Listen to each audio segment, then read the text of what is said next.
Portland's most respected and lowest priced office furniture dealer. Office Furniture Direct.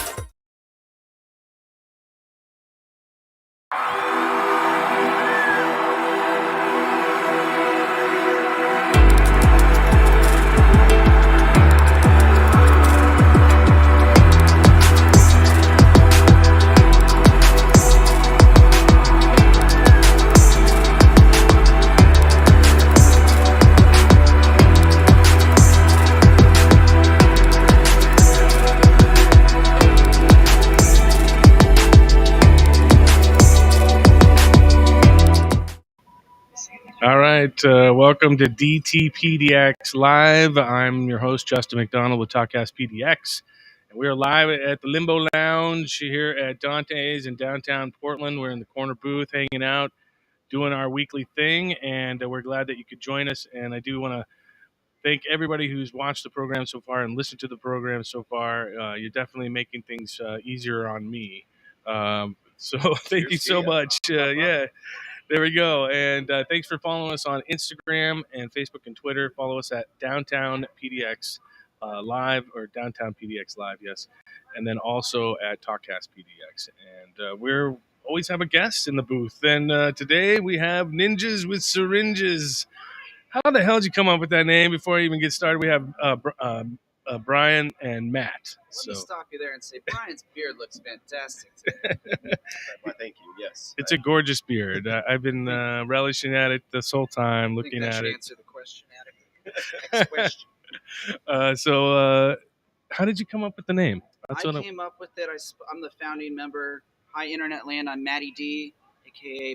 Matt Donger, or Danger. Depends how you pronounce it from your regional dialect. Yeah, it's regional. I started when I was I think 16 or 15 in my bedroom, my parents' bedroom growing up. I just thought it was a really cool name. It was crafty. I either wanted to use it to be a comic book or a sketch comedy group. And then the band thing kind of took the lead. Yeah, Yeah. that is a good name for one of those, we get up and ad-lib stuff, The improv improv groups, stuff. troops, Yeah, that'd be a good name for that. But It sounds good if you slur it. the band worked out because you guys have been around for what? How long now? 16 years. Yeah, it's coming up on 2 decades of existence, I think. 2 decades, 20 I guess years. 15 years, 16 years. Wow. I started recording my own stuff in 2006, so that's kind of the inception date. How old were you then? I think 22. Yeah, nice. Yeah, okay. Now, what you play guitar? Yeah, I play guitar, and I'm a multi-instrumental. I'm one of those jerks. So I started doing a lot of studio stuff when I was younger, just to see what I could do. What about you, Brian? So I'm the drummer in this band. I'm also one of those multi-instrumentalist jerks. In fact, there are 3 of them in this band. B-holes. B-holes. So I like that. Real B-holes. Yeah. So stepping into the drummer role when there's 2 other drummers that are very accomplished and that I think very highly of, Yeah. no pressure. No pressure. Yeah, No pressure. Brian's one of my drum heroes, so it's a blessing that I've been a fan of his. He's a great drummer and second best. So you were lucky to get him as a Yeah. drummer. I feel like Ninja's elevated to a level where it attracted some real talent. Yeah, that's good. So over your long career, I was scoping out your website a little bit, and I'll show the people your website here in just a moment. 9 albums? Is that, if I read that correctly, 9 albums? Yeah, it's about 6 full lengths and 3 EPs, I believe. 6 full lengths and 3 EPs. Okay. We're working on a 10th for a full length with this new lineup. You ever want to do a monolith double album, concept album, I would of love days to. past, Yeah, A rehashing of some of the old stuff that Yeah. line up. that's essentially what our live show can be. It's we're cherry picking all the best songs and cleaning them up. That's nice. That's nice. I mean, how do you go about doing a set list after having 20 years worth of material? I mean, it happens to the biggest of all the bands. I let Blaine So- pick it and the band pick it. Do you just default to them and you just say, meh?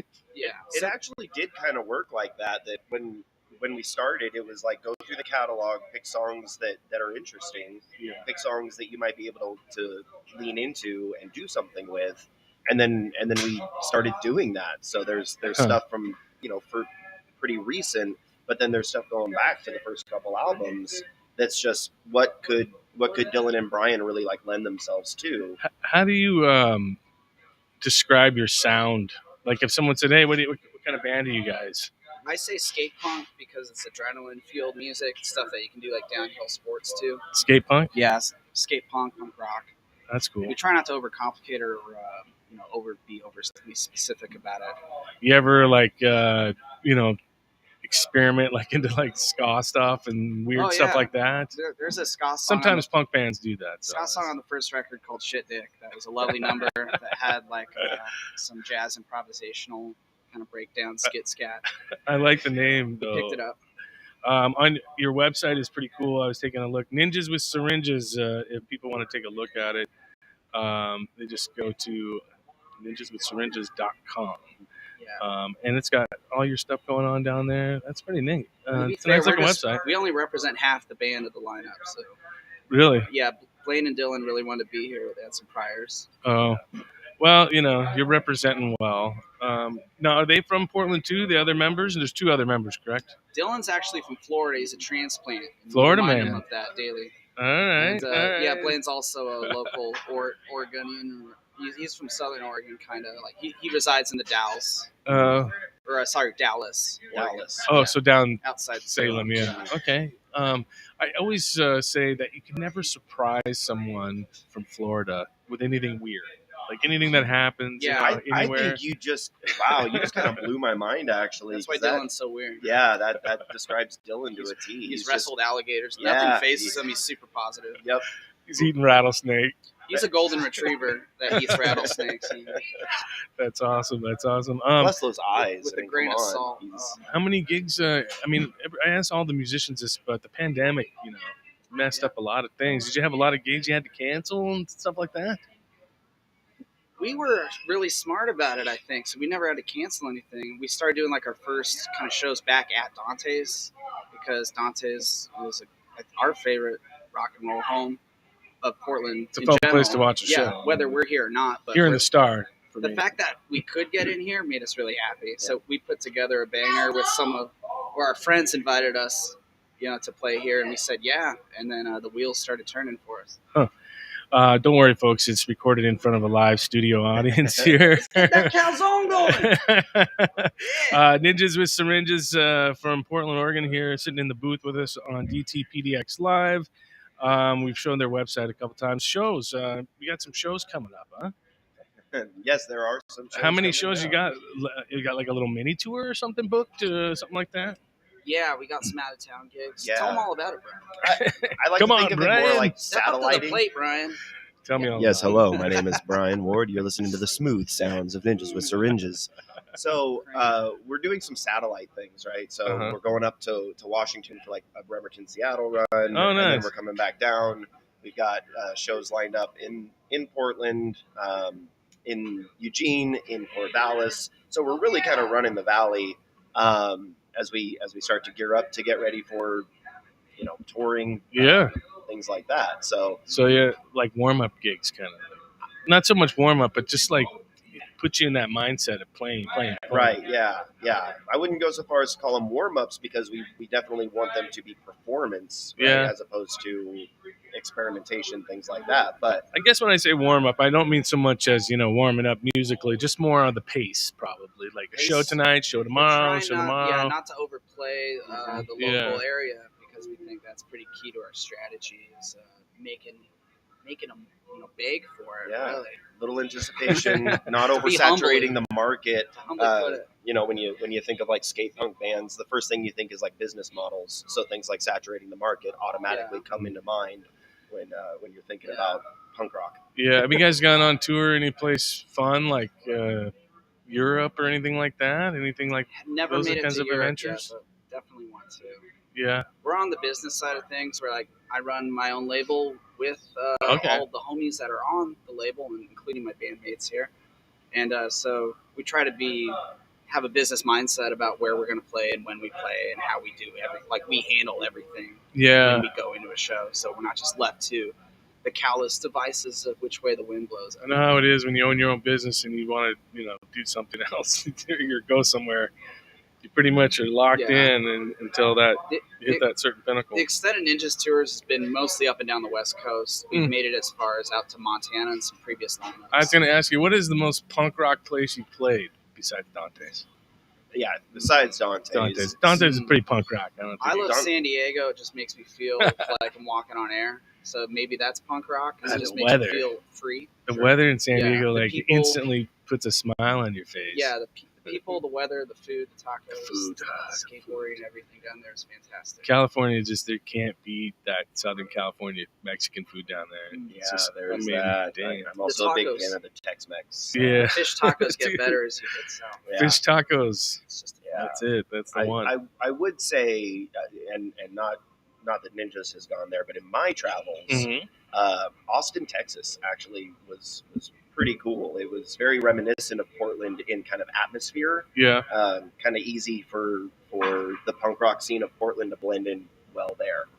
So. Yeah, Austin's always been pretty hip. I've been there a few times, and I've never had a bad time in Austin. I haven't really seen any punk bands there. Is there some good punk rock establishments there? I mean, I'm not sure. I booked some bands in Texas, in a few places, a few major cities, and I've never been there myself. Yeah, just get you a little closer. Yeah, I'll try to talk to him. Well, you got everybody at the bar. Yeah. It's all good. These guys know how to party. Yeah, they do. Yes, they do. Happy Monday for them. Happy Monday. Let's see. I was going to say, when it comes to like places like Austin and maybe even what other cities? I mean, San Francisco's got pretty good punk bands. I usually find some pretty good punk bands around that area. Tons in LA. I feel like LA's saturated. New York. Have you guys played shows just as far as Montana? Is that what I understand? Montana, Salt Lake, Idaho, all of Washington that we have been able to do over the years. Tacoma, Seattle, T-Town. Spokane. Yeah, I give up for T-Town Pride. So, Yeah. Olympia's good too. Olympia's kind of a punk place too. Great karaoke song. When you release material and all the material you've released over the years, does it go out on vinyl? We have yet to be placed on vinyl at Really? all yet because I think that the costs associated with it are so prohibitive sometimes. Yeah. That we've just kind of done things more like small batch CDs and digital stuff online. Nobody's just banged out some 7-inches or anything like that. No, we had some deals that were in the works and they just kind of fell through. Had people that thought they were gonna like endorse us or put some money down. And then when push came to shove, they just disappeared. Doesn't that happen a lot in the music world and broadcast world, and media world? It's been a journey since 2006. So the gigs you got coming up, let's just discuss those really quick. Yeah.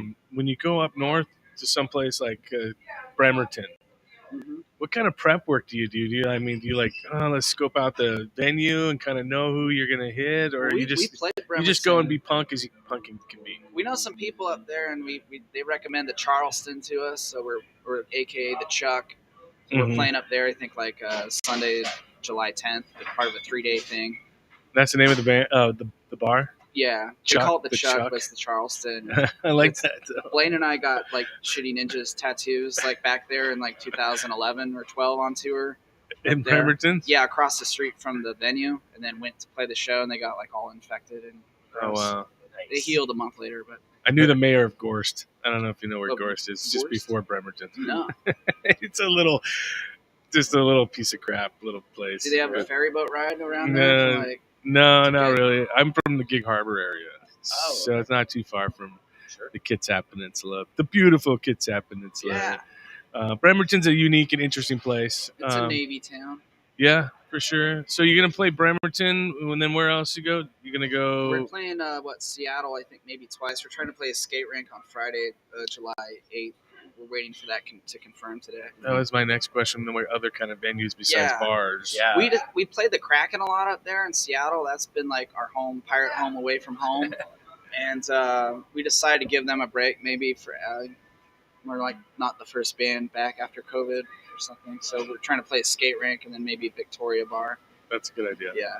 We're trying, and we just got added to Super Suckers and Electric Six for like when's that August, date? August? August 4th here at Dante's, and then August 5th in Seattle. We just got added to.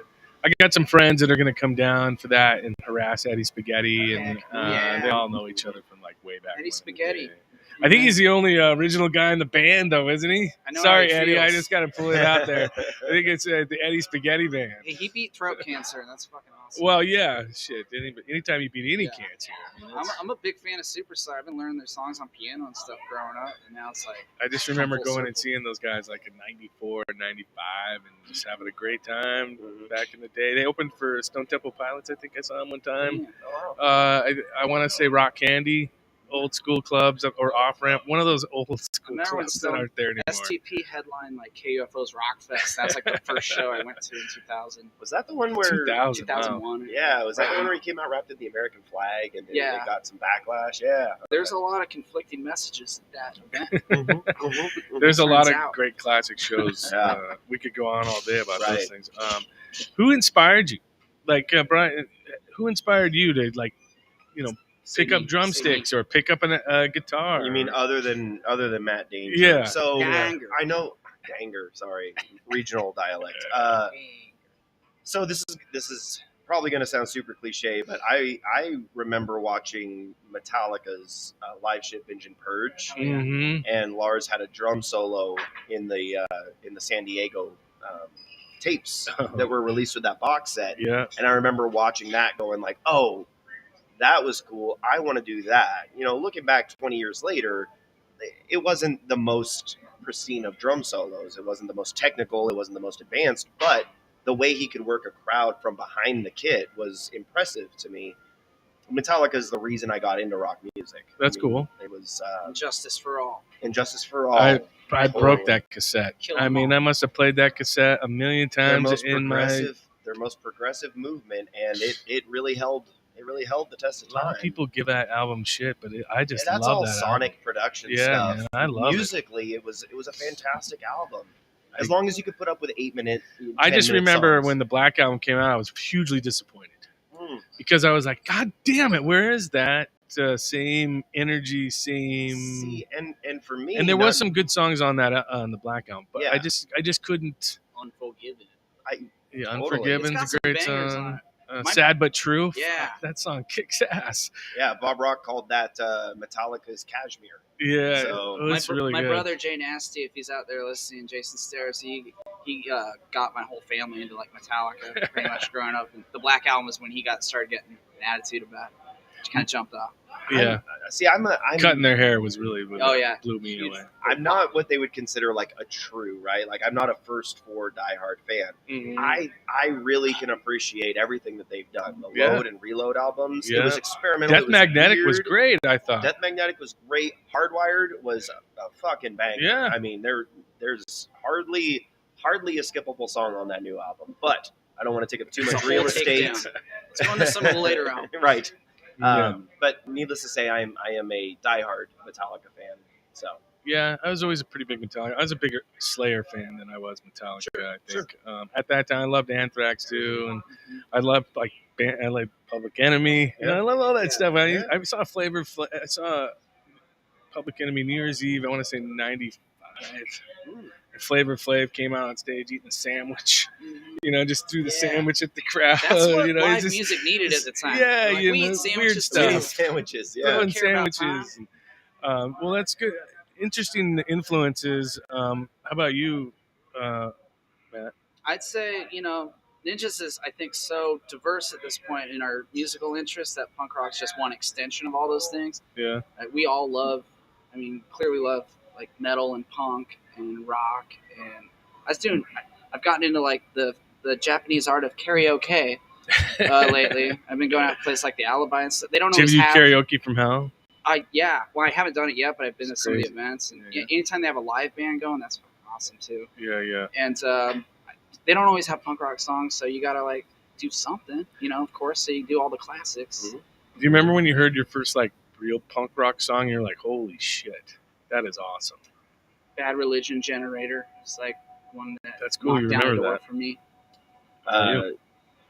So the Offspring Ignition album. Mhm. That was kind of my big introduction into punk rock. Again, I was a metal guy. Yeah. And so when my other band formed, I was looking to start a metal band, and then the lead singer of that band turned me on to the Offspring, and it was just like, Cool. oh, what is this?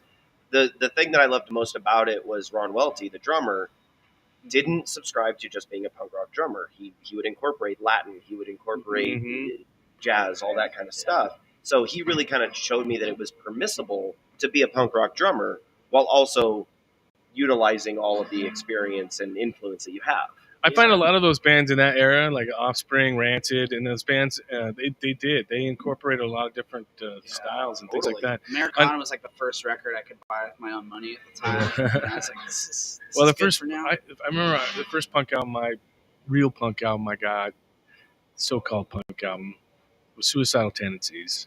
And I got the cassette, and I just played it over and over and over. And my mom would say something to me like, "Do you want something to drink?" I said, "All I want is a Pepsi." And she was like, "What are you talking about?" I'd start laughing, But that was, I remember Suicidal Tendencies. But those influences stay with you for so long, They were a forever. game-changing band. I remember being in my first band called like Tracer with my friend Sam, like in his parents' garage. Like he would play all those records for me, and Korn and Sloppy Meat Eaters and Nerf Herder and everything. Dead Milkmen, big one. Lots of different Comedy punk, anything that adds something to, the beautiful tapestry of music, the mosaic architecture. We're all for. That's a good explanation. I think Matt just touched on something that I want to circle back to. So sure, sorry. no problem. It's a podcast. So he mentioned Nerf Herder, and for me, one of the big punk bands that I've been really into lately is Lagwagon, and so being able to like open for those bands in recent months, that has been really surreal. To be able to open for the guys who wrote the Hang album, which is my favorite Lagwagon album. That's cool. To be able to open for Nerf Herder, that has been really special. And then to be able to connect with the bandmates and absolutely have them reach out to us and say like, "Hey, we really enjoy what you guys are doing." That's been getting to meet Perry Grip and Steve from Nerf Herder. It was like that was a soggy dream come true here. I got off stage and Perry was like, "Nice set, the talking." Man. And then my friend sent me a picture yesterday. It's like this happened. The show's a month ago, but he sent me a picture of like a candid one of Perry and I hugging it out at the end. I was like, "What? Thank you. That's awesome." Thank you." When you get a chance, I mean, for fans, for just regular show fans, when you get to meet your favorite artist, it's cool. But when you're a musician and you meet your favorite artist, it's even cooler. Because you're just like, we're just trying to not nerd out on these guys too much. We're like, we are equals now. We could absolutely fanboy all day long, and then it's like, no, play it cool. Hold it back. Yeah. So have you guys been in the studio at all? We have not yet. I'm finishing up a B-side record. It's a little trade secret. I've done like maybe half or more of the albums myself because I've been carrying this project from the beginning. So when I didn't have band members over the years, it's like music must come out, and that's what helped me attract like the lineup of my dreams over time. Get you all the artists that you want playing your parts. No one. That's kind of a Dave Grohl thing, right? I guess, yeah. I mean, there's been several artists that, guys like Lenny Kravitz and Dave Grohl. I mean, these guys play a lot of instruments, and they go in their studio and they just lay it all down. Yeah, Grohl's a huge influence. When I started out, I was like, he did that. Yeah. I could do that. Possible. I'm good at guitars and drums and bass guitar even. Yeah, I've had to fill in on bass here and there. I think it's really a whole interesting generation of young composers coming up. I know several who are young, like out of high school, who are making money, making music online and doing things, and then they really get it, and they're really into it, and they're making a good money, going to college, doing whatever, art school or whatever. I like to see that though, because when you're so multi-talented, let's just be honest, you're kind of ADHD when you're that talented. Totally. It's about managing that ADHD into something productive.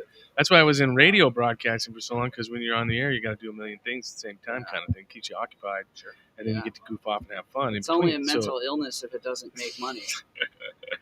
Good point. Good point. Where we're currently words were never spoken. Yeah. So locally wise, you guys are going to go up and play some shows in Washington. But we're gonna be here the 11th of June. We've got so many shows coming up. July is crazy, and then we got Chesky, our buddy. So in June we'll be able to see you here at Dante's. It'll be at the White Eagle over at McMiniman's. Okay. But that show is looking very promising. Are we at Dante's? Is Yeah, there anything we're on just the trying books? not to overplay Dante's. Like, we love this place so much, we want to respect it We by wanna not yes. being here all the time. So we're Yeah. keeping our schedule pretty busy for the summer. Now, is your schedule on your website? It is. We have updated everything. Excellent. I talked to the web guy myself the other day and got it ran through.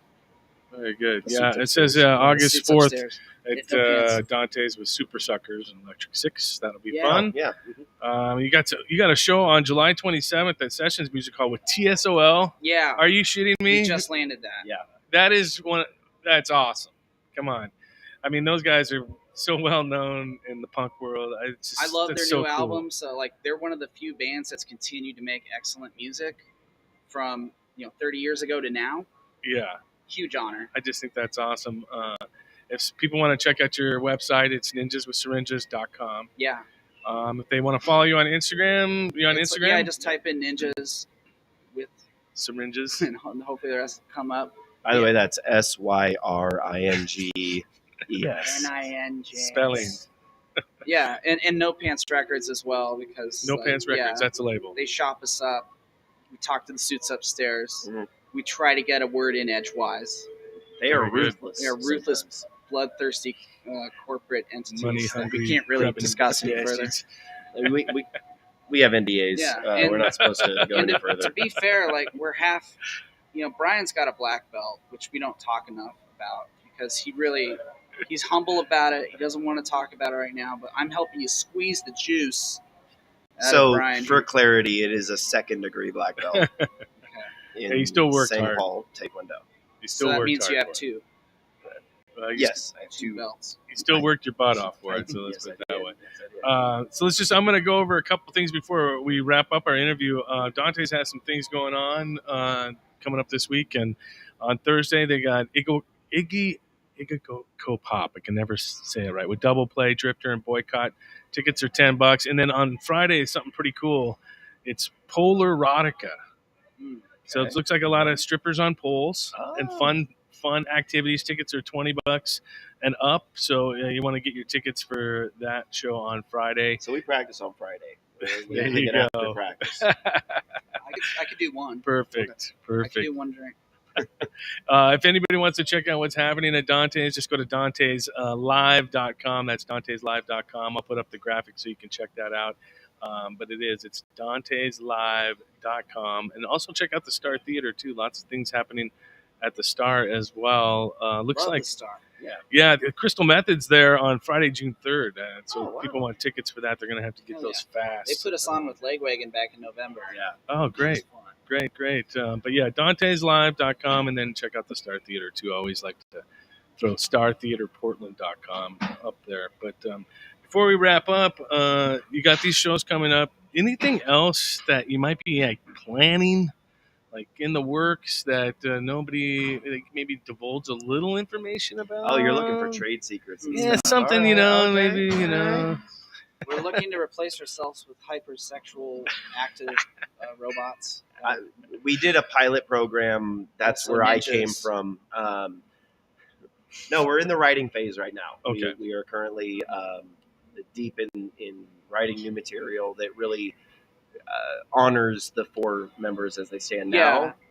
And Matt has brought several ideas that I think are going to lend themselves really well to this lineup. Portland That's good. deserves a real Ninjas with Syringes band, so we're trying to let the stew cook at the correct. No peaky, in the cooking world. Yeah, if it's a cake, it's got to bake. So we're in the process of making a full length together with all of us. So you got all the musicians Yeah. that you want. I don't You want got to do everything it you- all anymore. I need help. You got all the ingredients. You've Yeah. done your Steely Dan. You've Yeah. got everybody that you want, Mhm. and you're gonna- got the dream team. and you're going to do it Yeah, and get it done. finally got the opportunity to put out a full-fledged That's Ninjas record with the homies.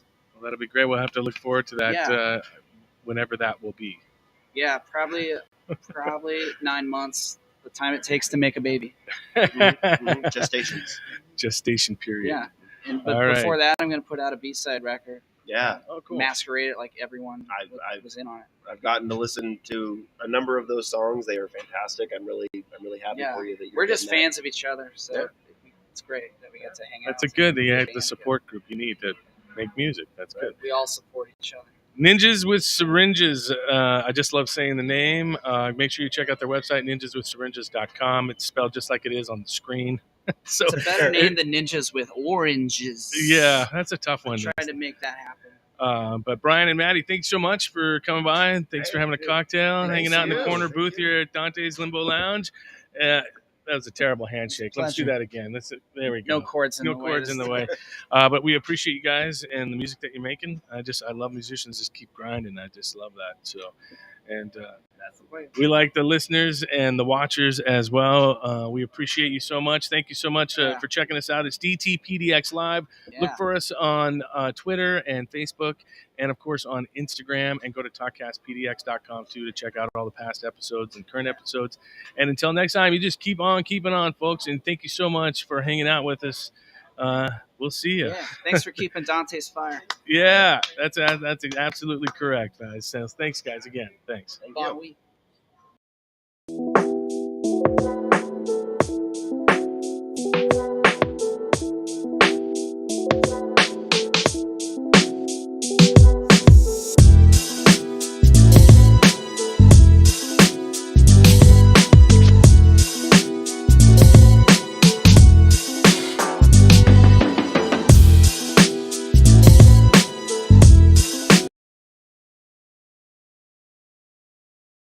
Portland's most respected and lowest priced office furniture dealer. Office Furniture Direct.